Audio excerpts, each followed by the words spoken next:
Hello everyone, क्या आपको पता है जिस यूनिवर्सिटी में आर्यभट्ट, हर्षवर्धन, नागार्जुन, धर्मकीर्ति जैसे महान व्यक्तित्वों ने ज्ञान अर्जित किया और जिन्होंने अपने कार्य क्षेत्रों में महान कार्य किए, उस यूनिवर्सिटी का न्यू कैंपस 19 जून 2024 को पटना के राजगीर में ओपन हो चुका है।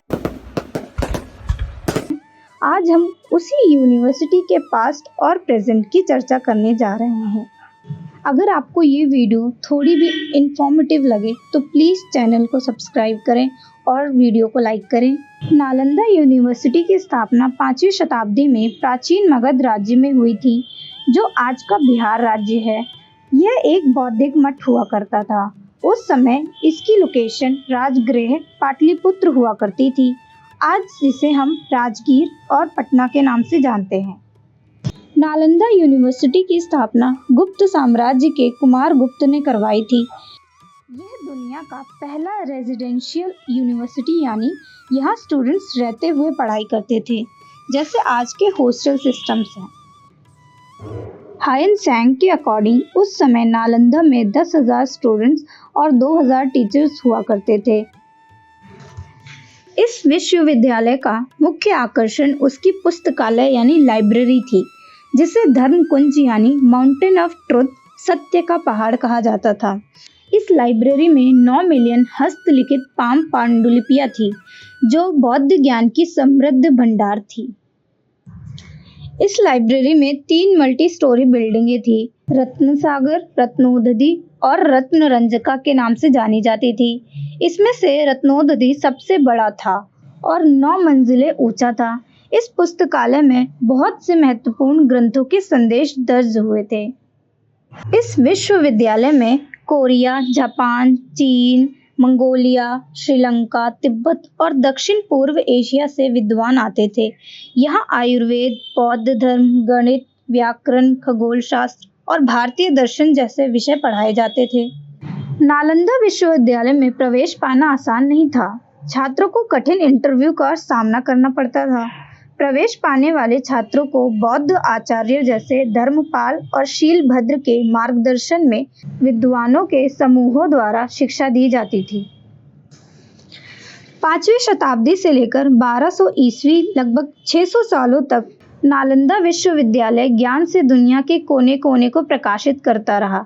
लेकिन फिर 1193 में होता है बख्तियार खिलजी का आक्रमण, जिसने इस विश्वविद्यालय में ऐसे कत्लेआम और तोड़फोड़ की जिसने इस विश्वविद्यालय को पूरी तरह से बर्बाद कर दिया। यहाँ रखी सारी पुस्तकों, ग्रंथों, पांडुलिपियों को उसने आग लगा दी। यहाँ उपस्थित पुस्तकों, ग्रंथों की संख्या इससे लगाई जा सकती है कि सभी पुस्तकें लगातार 3 महीनों तक जलती रही थी। ऐसा नहीं था कि नालंदा विश्वविद्यालय पर यह पहला अटैक था। इससे पहले भी 2 और आक्रमण हो चुके थे, पर वो इतने घातक नहीं थे और इनका रिस्टोरेशन भी करवाया जा चुका था। पहला आक्रमण 455 से 470 ईस्वी के दौरान समुद्रगुप्त के शासन में हुआ था। ये अटैक हूणों द्वारा करवाया गया था।